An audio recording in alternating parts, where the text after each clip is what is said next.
Olha quem está aqui de volta, eu de novo mais uma vez com vocês para trabalharmos já o início da nossa segunda aula. Olha aí, já passamos pela primeira, que eu achava que essa aula não ia acabar nunca, que a professora não parava de falar. Mas eu parei e a gente conseguiu chegar no final, não é verdade? Mas é porque eu estava com muita saudade de vocês. E aí eu começo a falar. E quando eu percebo, já acabou-se o tempo e eu ainda estou falando, né? Mas vamos seguir, galerinha. Vamos ali para a nossa segunda aula e sem mais delongas, simbora para o nosso slide. Habilidades. Estabelecer relações entre termos, conceitos, expressões e ideias que possuam relações entre si com o intuito de criar ou reconhecer ligações coesivas na construção da mensagem.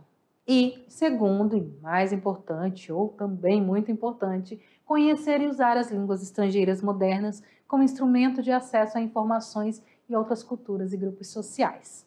Na aula de hoje, nós vamos de substantivo e adjetivo. Professora, mas a gente já estudou substantivo e adjetivo. Já estudaram, mas nós precisamos revisar os substantivos e os adjetivos. Lembrando, galera, que vocês estão no terceirão. Terceirão é aquele momento em que vocês vão ali trabalhar bastante as revisões do que vocês estudaram até hoje na vida de vocês. O tema da nossa aula hoje é humor. Por que humor? Porque hoje, ao invés de vocabulário, nós vamos trabalhar gênero textual. E o gênero textual que nós vamos trabalhar é o humor, é o humorístico.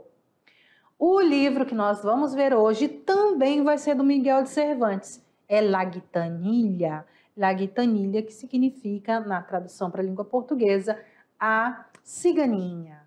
E no país que vamos viajar hoje são os nossos vizinhos queridos e amados da Bolívia, certinho? Então, simbora lá para a nossa aula de hoje. Vamos falar de substantivo. Substantivo, como todo mundo já sabe, a regra é a mesma, a definição é a mesma em relação da língua portuguesa. Ele é o quê? É uma classe de palavras que dá nome a coisas, objetos, pessoas e lugares. Então, tudo que nomeia é o substantivo. Tudo que dá nome é o substantivo. Eles são variáveis. O que significa isso?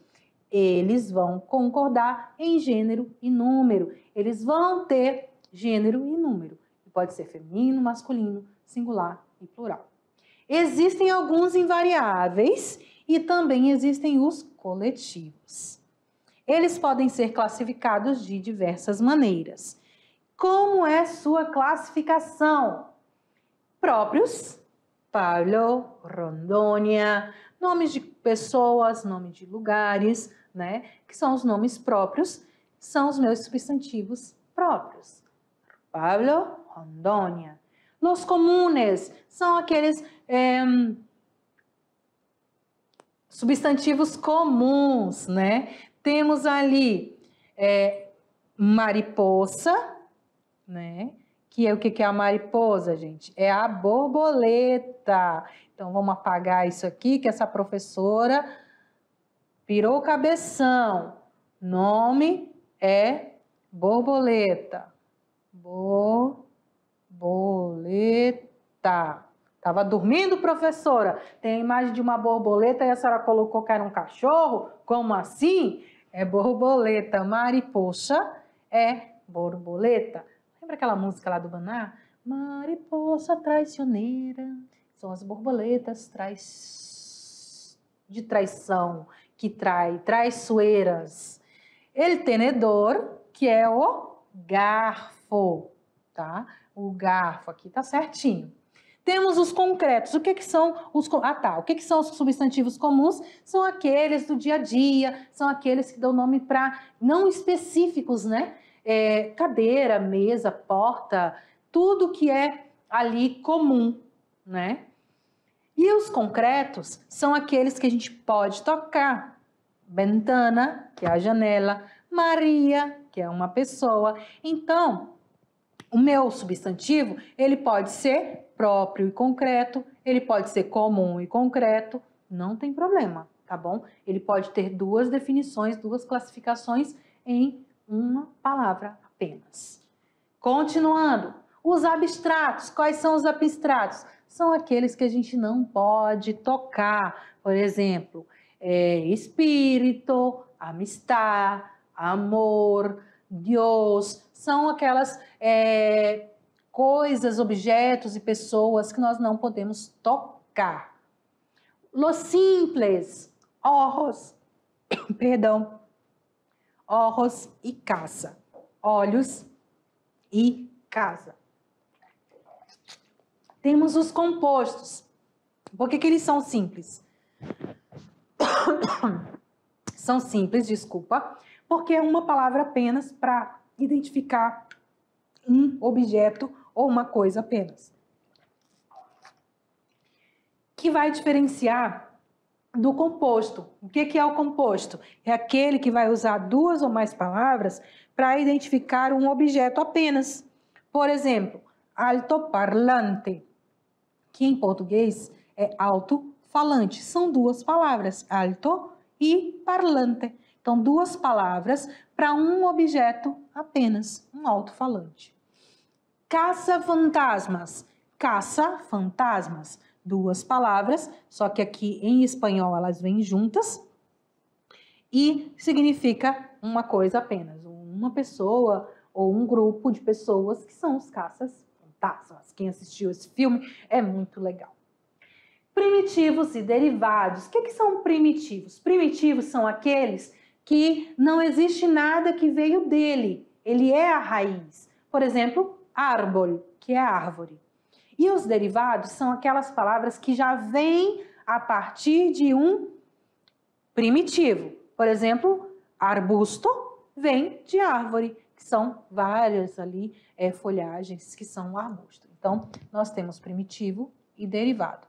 Que nem porta, porteira, portão, né? Que vem da palavra porta. E temos os que eu mais amo. Eu amo os coletivos, eu tenho um amor, uma paixão assim enorme pelos coletivos desde a minha infância. Eu acho lindo. Por exemplo, constelación. O que é a constelação, gente? É a junção de estrelas. Olha que lindo. Olha que céu lindo que a prof trouxe para vocês verem. E temos a jáurea. O que é a jáurea? É uma matilha que pode ser de cães, pode ser de lobos, né?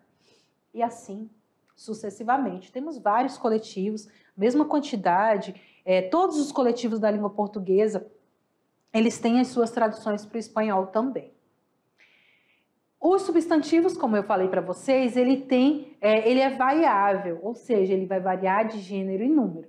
Então, como eu vou saber identificar os gêneros do masculino e do feminino? Tem algumas regras, tá, gente? Porque nem tudo que termina com O é masculino e nem tudo que termina com A é feminino, certo? Então, no que diz respeito às pessoas e aos animais, o gênero do substantivo ele pode ser masculino ou feminino, sendo relacionado ao sexo, ou seja, ao gênero natural, tá? Masculino. São masculinos todas aquelas palavras que terminam em arre e hambre.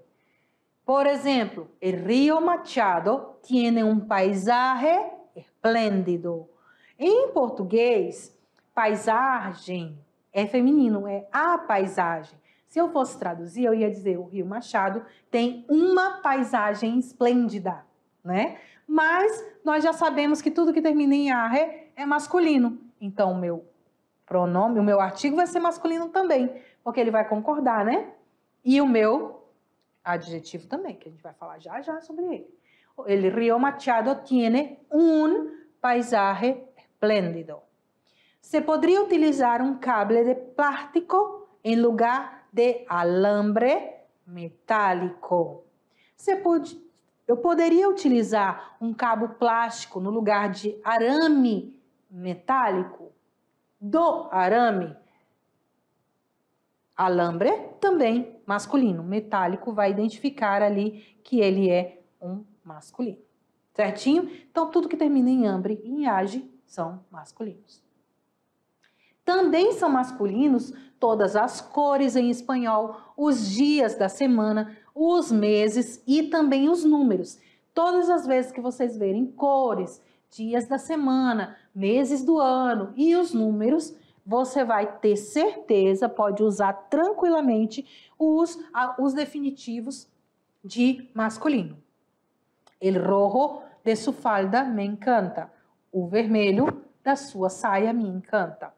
Todos os lunes despierto mais temprano. Todas as segundas, olha a diferença. Em português, dia da semana é feminino. Às segundas-feiras. Todas as segundas desperto mais cedo. E em espanhol, todos los lunes despierto más temprano. El diciembre es el mes de las fiestas. O dezembro é o mês das festas. Hoy es el primer día sin gaseosa. Mentira! Hoje é o meu primeiro dia sem refrigerante. O sonho! Então, essas são as regras ali do masculino. Tudo que termina em age, hambre, as cores, os dias da semana, os meses do ano e os números. Vamos para as regras do feminino. Os femininos são todos aqueles que terminam em umbre. Las costumbres de los japoneses são raras. Os costumes dos japoneses são diferentes. Exceção de uma palavra, alumbre. Apenas essa palavra vai ser masculina, que a tradução dela é iluminação. Todos os outros que terminam em umbre é feminino, apenas alumbre que é masculino. Também são femininos os nomes das letras. Lembra, lá no primeiro ano eu falei para vocês, as letras em espanhol são femininos, la, la B, la C, la D e assim sucessivamente. Vamos ver outros exemplos. No geral, os substantivos acabados em O são masculinos e os em A são femininos. Isso aí é a regra geral. Mas há numerosas exceções. Por exemplo, el idioma, el sofá, la mano, la moto. Então, tem várias outras palavras que não vão seguir essa regra, tanto em língua espanhola quanto em língua portuguesa. Todas as palavras que terminam em E, elas podem ser masculinas e femininas. Ou seja, el cine, el estudiante ou la estudiante. Quando for se referir a um local, você vai usar, dependendo do local, feminino ou masculino.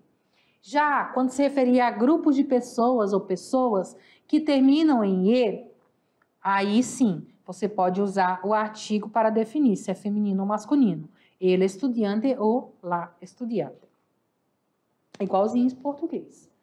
Como regra geral, aí tá, vimos ali a formação do gênero, né? Feminino e masculino. Agora vamos ver a formação dos números, singular e plural.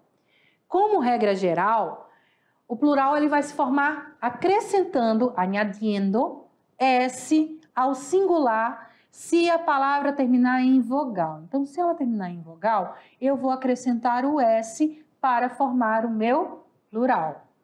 Torro, torros. Silla, sillas. Bolso, bolsos. Touro, touros. Cadeira, cadeiras. Bolso, bolsos.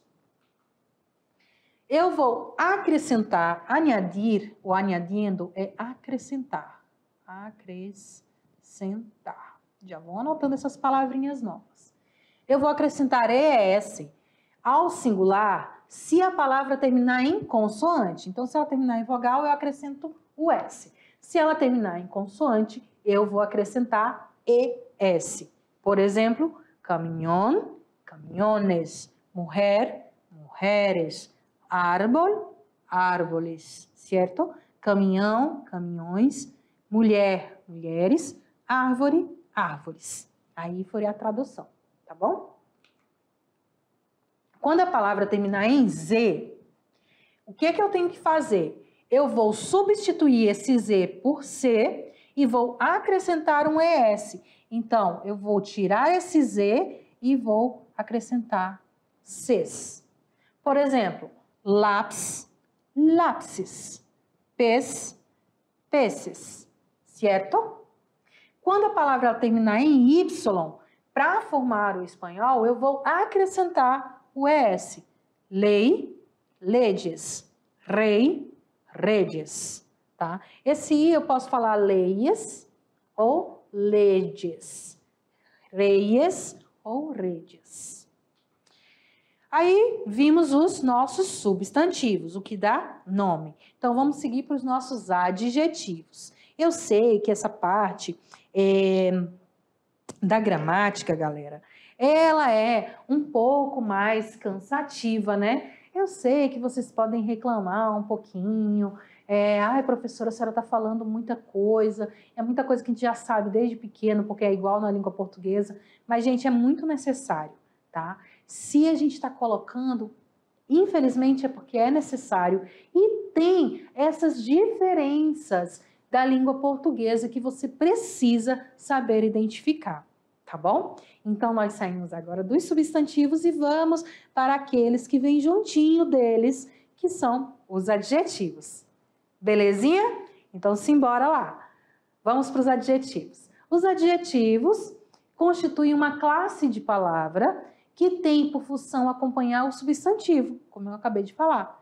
Eles vão contribuir com propriedades ou qualidades, ou estado, ou origem, ou procedência. Ele vai qualificar o meu substantivo. O adjetivo ele tem essa função de dar qualificação, tá, ao meu substantivo. Eles também podem atuar como modificadores de infinitivos, substantivados e pronomes indefinidos. São palavras variáveis, ou seja, podem apresentar feminino, masculino, singular e plural, e também vão variar de grau para aumentativo, diminutivo, comparativo e superlativo. Quando ele variar em gênero e número, é porque ele vai ter que concordar com o substantivo. Então, se ele concorda com o substantivo, se o substantivo é masculino, o meu adjetivo é masculino. Se ele é plural, ele vai ser plural, certo? Quais são os tipos de adjetivo? Temos alguns tipos específicos de adjetivos. Nós temos os qualificativos. Eles vão designar, quase que a palavra não sai, propriedades físicas, tamanho, cor, forma e assim sucessivamente. Qualidades abstratas, estados de ânimo, caráter, entre outras propriedades. Então, tudo que vai qualificar, né, que são os qualificativos, são esses que vão falar de propriedades físicas, qualidades, caráter e assim sucessivamente. Olha o nosso exemplo. Baço redondo. Não é qualquer copo. Eu estou me referindo a um copo redondo. Olha que copo bonito, né? Um copo redondo. Então, os qualificativos vão dar essas características para o meu objeto, minha pessoa. Os relacionais, o que são relacionais? Eles vão expressar uma característica ao substantivo, colocando em uma determinada categoria. Por exemplo, escaleira mecânica. Então, ele não vai dizer que é só uma escada, não é qualquer escada.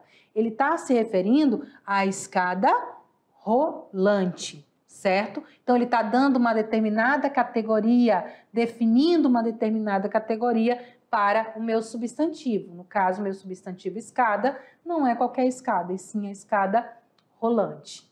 Mueble de madeira, móvel de madeira. Então, não é só um móvel, ele poderia ser de plástico, de ferro, qualquer outro material, mas eu estou especificando ele. Ele é um móvel de madeira. Então, eles vão se relacionar, ele vai dar essa característica específica para o substantivo, para que eu não consiga me confundir com outros da mesma qualidade, certo? Temos também adjetivos de sentido adverbial. Eles vão expressar noções de tempo ou de modo, como os advérbios. Sempre vão vir precedidos do adjetivo. Ella es la futura ministra de salud, certo? Ela é a futura ministra da saúde. Ela não é qualquer ministra, ela é a ministra da saúde. Gênero dos adjetivos, de novo falando de gênero, a mesma coisa, as mesmas regras que a gente aplica lá nos substantivos, nós também podemos aplicar aqui nos adjetivos. Em espanhol, temos dois gêneros, feminino e masculino. Assim como acontece na língua portuguesa, o adjetivo masculino, geralmente terminado em o ou e, para alterar um adjetivo masculino para o feminino, geralmente vamos substituir esse o por a. Por exemplo, Luís era amado, Luciana era amada. Os números do substantivo. Voltando ali falar sobre o gênero, né? Todas aquelas regras que a gente viu no substantivo, você também pode aplicar ela nos adjetivos, tá bom? Então não se preocupe, por isso que eu não coloquei tudo ali escrito para não ficar tão cansativo e tão maçante. Tranquilos? Então vamos seguir. Falando dos números dos adjetivos, de maneira geral, os adjetivos também concordam com o substantivo em número. Para fazer essa concordância, nós vamos acrescentar o S. La casa es antigua, las casas son antiguas. E, continuando, e aí terminando ali, vamos aqui comigo de novo. Nós temos os adjetivos e substantivos. Beleza, super simples, super fácil. Aquilo que vocês já trabalham ali no dia a dia de vocês, que vocês veem desde pequenininho, todas as regras. Vocês viram que existem algumas exceções das regras deles para os da língua espanhola, mas super tranquilo. A partir de agora, também, algumas aulas nós vamos trabalhar vocabulários. Em outras aulas, ao invés de trabalhar um vocabulário, nós vamos trabalhar gêneros textuais. Por que que nós vamos trabalhar gêneros textuais, galera? Porque no Enem e nas provas, professora, tudo é Enem nessa vida agora? Não que tudo é Enem, né, gente? Mas que tudo que a gente estuda, para a gente conseguir avançar mais ainda, o Enem ajuda em muito. Então, todos os que se inscreveram no Enem, muitíssima atenção. Os gêneros textuais, eles são de suma importância para as provas. Por quê? Porque você precisa saber identificar. Sabendo identificar que tipo de gênero eu estou lidando, eu estou trabalhando, vai ser muito mais fácil eu saber compreender a minha estrutura e ali a minha tradução, a minha compreensão textual. Beleza? Certinho? Prontitos? Listos? Então, vamos para o gênero textual de hoje, que é humorístico. Dentre a enorme diversidade de textos que compõem o universo linguístico, figuram-se os textos cuja finalidade é despertar o humor por parte do interlocutor. Então, esse humor aqui foi escolhido assim com muito carinho, com muito amor, para ser o primeiro gênero textual a trabalhar com vocês. Porque eu amo comédia, eu amo humor, eu amo ler livros de comédia, ler histórias, ler piadas, assistir stand-ups, assistir tudo que assistir filmes de comédia, tudo que é voltado para a literatura da comédia, eu me encanto. Então eu escolhi ele primeiro para que vocês consigam conhecê-lo. Entretanto, em determinados textos, esse humor ele não é tão explícito, né? Ele não é tão explicitado, levando em consideração o sentido literal. Ele vai, dependendo do humor, principalmente nas tirinhas e nas charges, nós encontramos humor, mas de uma forma bem sutil, né? Delicada, dando ali algumas alfinetadas com humor para poder criticar alguma coisa, que é o que eu falo aqui embaixo. Há ocorrências em que ele é retratado com o objetivo de suscitar ou então dar ali aquela cutucadinha, né, na crítica, principalmente a determinadas situações ligadas ao cotidiano, principalmente de política, religião, segurança pública. Então, se você tem costume de ver jornal, de assistir jornal ou de ler um jornal, porque hoje em dia é tão mais difícil a gente encontrar jornal de papel, né? Mas todos os jornais de papel, eles vinham com uma charge ou um cartoon sempre ligado ali a alguma coisa, alguma crítica social. Como é o caso dos cartoons e das charges, como eu acabei de falar. Os gêneros textuais também Temos ali a anedota ou broma. O que é a anedota ou broma? É a nossa piada. Então, ele é um gênero textual humorístico que pretende provocar o riso, diferente ali do que é usado nas charges e nas tirinhas, nos cartoons, né? Diferente dele, esse aqui já é bem explícito. E a função dele é provocar o riso. Eu não estou querendo alfinetar ninguém, eu não estou querendo falar mal de ninguém ou falar bem de ninguém. Eu quero simplesmente fazer o meu leitor ou o meu interlocutor rir. É isso. Então, eles são textos populares que se contam em ambientes informais. Geralmente não tem autor. Então, aquelas piadas ali que você já conhece faz tempo, que tem um humorista que conta, tem outro que conta a mesma piada, mudando alguns detalhes, mas é porque elas não têm um autor definido. Elas são simplesmente para fazer a pessoa rir. E também nós temos um texto narrativo simples, em que o enredo, os personagens, o tempo, o espaço, geralmente estão presentes. Ele pode ser, como eu falei, contado em ambientes informais, que é os nossos stand-ups, nossas piadas, ou ainda ter esses textos narrativos. Esses textos narrativos nós vamos encontrar em livros de comédia, em livros de humor, ou em filmes também, em minisséries que são voltadas para o humor. Olha só esse exemplozinho. Camarero, camarero, há uma mosca nadando em minha sopa. E aí o camareiro, quem é o camareiro? Vocês lembram quem é? É o garçom, certo? E aí o garçom vai e responde: "E que queres que eu haga? Que llame um salva-vidas?" Olha só, é engraçado, não muito, mas é engraçado. Se a gente olhasse o contexto, né, se a gente prestar bastante atenção, nós vamos ver que essa frase, essa mini conversa aqui, ela só é voltada para a comédia. A pessoa está no restaurante e diz: "Garçom, garçom, tem uma mosca nadando na minha sopa." E aí o garçom chega e diz: "Sim, mas você quer que eu faça o quê? Quer que eu chame um salva-vidas para salvar a mosca?" Totalmente inesperado, né, gente? Que você espera que diga: "Ah, mil perdões, isso não poderia ter acontecido, eu vou pegar outro prato para você." Mas não é isso que acontece, quebrando totalmente ali a regra do que poderia acontecer, o garçom faz uma piada. Temos também, ali a gente falou das piadas, né? Agora nós temos as charges ou os desenhos animados, são as tirinhas. Os desenhos animados ou caricaturas são gêneros jornalísticos que podem associar-se com anedotas, ou seja, com piadas. A maioria das vezes, seu objetivo é fazer rir aos leitores, utilizando temas atuais. Super conhecida no mundo inteiro é a Mafalda por trabalhar exatamente isso, o humor através de crítica social. Assim, ambos utilizam humor, a ironia, geralmente as relacionadas a críticas sociais, políticas e etc. E aí eu trouxe para vocês essa tirinha aqui da Mafalda. Ela fala o quê? "Sabes por que é lindo este mundo?" Ela está conversando ali com o ursinho dela. "Porque é uma maqueta. El original é um desastre." Então você ali já pensa o quê? "Ai, você sabe por que esse mundo é lindo? Hein?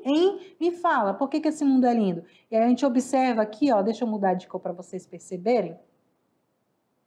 A gente observa aqui que ela está, ó, apontando, eu coloquei foi preto, apontando ali para o mundo, né? Bem, quase imperceptível. E aí ela diz: "Olha, esse mundo aqui, este aqui que eu estou segurando, ele é uma maquete, ele é um brinquedo, ele é de mentira. Por isso que ele é bonito. Porque o original, na verdade, é um desastre." Olha que menina terrível essa Mafalda, hein? Ela vai ali do 0 a 100 em questão de segundos. Então, galera, o que eu trouxe para vocês hoje de gênero textual é ali o humor. Lembrando que ele pode ser dividido em charges voltados ali para a política, para a crítica social, para a religião, sempre ali com umas alfinetadinhas, né? Então a gente pode encontrar em jornal e muitas vezes em alguns gibis próprios para falar desse assunto. E também as anedotas, que são as piadas, né? Que aí é simples, ele é totalmente feito para a gente rir mesmo, para a gente se divertir. E pode ter no Enem? Pode. Mafalda acontece sempre em várias provas de vestibular, e não só de língua espanhola. Tem Mafalda traduzida para o português também, tem Mafalda em inglês. A Mafalda foi uma tirinha, ela é uma tirinha argentina que foi traduzida para vários idiomas. Então você pode encontrar a tirinha dela sempre fazendo uma crítica a alguma coisa ali em qualquer língua. Então qualquer prova dessa, ou seja de português, inglês ou espanhol, você vai encontrar uma crítica e uma tirinha da Mafalda com um quesinho de humor e de ironia. Certinho? Então vamos seguir agora para o nosso livro de hoje. Hoje nós temos La Gitanilla, ou a cigana. Só pela capa você já pode perceber que é uma cigana, né? Então ele vem falando ali, é outro livro do Miguel de Cervantes. Nós vimos o primeiro, que é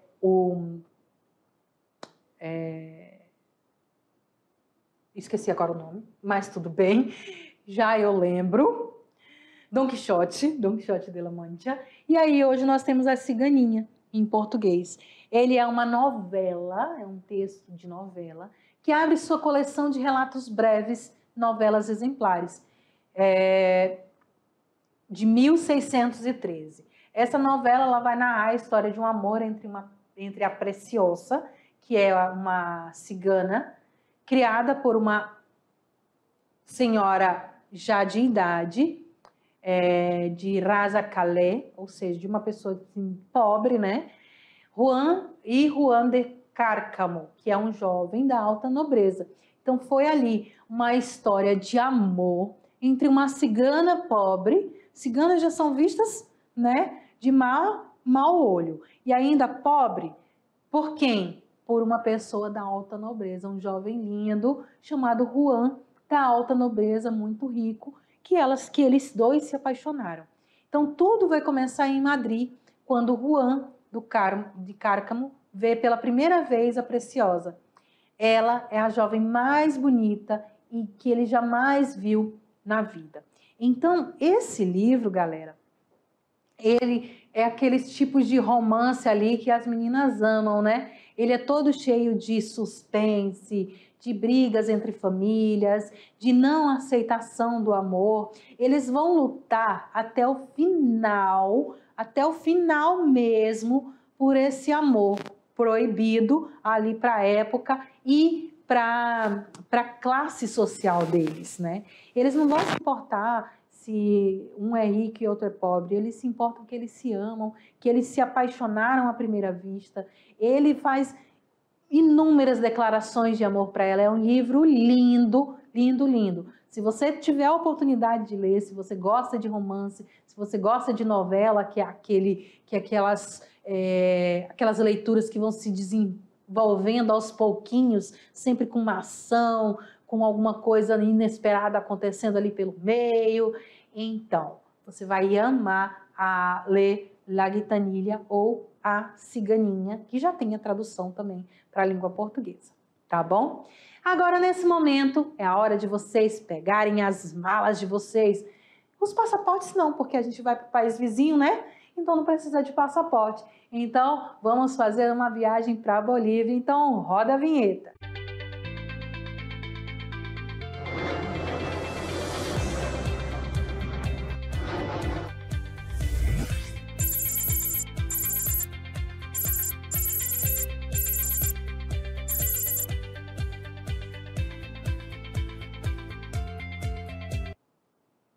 E aí, galerinha, foi rápida essa viagem, hein? É bem rapidinho, é um bate e volta, rapidinho a gente chega na Bolívia. E aí eu trouxe para vocês com muito carinho, com muito amor, algumas curiosidades, alguns dados, algumas coisinhas bem bacanas do nosso vizinho querido e amado, que é a Bolívia, da nossa vizinha, né? Eu falei vizinho, mas é vizinha. Então, vamos lá para o nosso slide e ver o que eu trouxe de especial da Bolívia. A Bolívia ela está localizada na América do Sul e faz parte da fronteira com o Brasil, Paraguai, Argentina, Chile e Peru. Esse país, ele tem uma característica totalmente diferente de outros. Ele tem duas capitais. Tem La Paz, que é a sede do governo, e Sucre, que é a capital legal. Então, legalmente ali no papel, a capital da Bolívia é Sucre. Mas o governo não quis. Ali, há muito tempo atrás, questões políticas, questões de quem manda mais e quem manda menos, né? Eles escolheram que La Paz seria a capital. Então, resumindo, Bolívia tem duas capitais, La Paz e Sucre, certo? O espanhol, claro, é o idioma mais falado e é a língua oficial da Bolívia. Eles costumam dizer, não falamos espanhol, falamos castelhano, e tudo bem, porque a gente já sabe que espanhol e castelhano são palavras sinônimas, então significa a mesma coisa. No entanto, também existem cerca de 30 línguas não oficiais, ou 30 línguas oficiais. Vocês viram que lá na Espanha nós tínhamos 16? Pois na Bolívia nós temos 30, muito mais do que na Espanha. Entre elas estão o Aymara, a Quichua Cartejana, né? Quichua Cartejana, Tacana, entre outras. Essas línguas, normalmente, 99% delas, são línguas indígenas. Então, no vocabulário da Bolívia, nós vamos encontrar muitas palavras com fundo indígena. Então, muitas palavras mesmo, que vai fazer com que se torne, às vezes, um pouquinho mais difícil de se comunicar se você conhece o espanhol tradicional, tá? Então, ali você vai sentir um pouquinho de dificuldade em algumas palavras, mas é super tranquilo, você também consegue se comunicar. A cultura da Bolívia ela é extremamente rica e tem características diversas. Além disso, possui influências pré-inca, espanhola e africana. Então, ela é riquíssima, misturando essas três influências, a inca, a espanhola e a africana.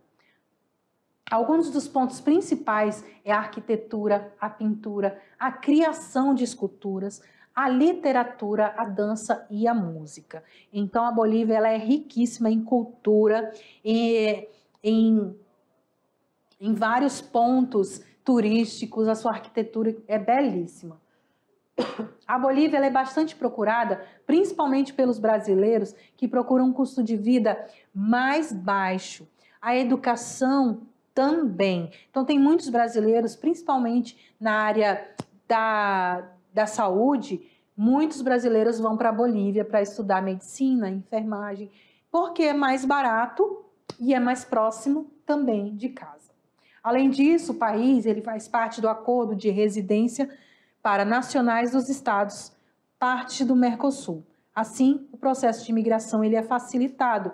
Você não precisa aqui no Brasil ter um passaporte para poder ir para a Bolívia. É super tranquilo, é super fácil. Você só precisa pegar sua bagagem e atravessar ali a fronteira. Tá bom? Eu espero que vocês tenham gostado, passou aí bem rapidinho para vocês as referências bibliográficas de hoje. Lembrando, tem dúvida? Pode mandar perguntar que eu vou responder. Escreve lá no YouTube, pede para o professor mandar a mensagem que eu tenho o maior prazer em responder todos vocês, tá bom? Um grande beijo no coração de cada um e nós nos vemos daqui a pouquinho na nossa revisão. Hasta pronto!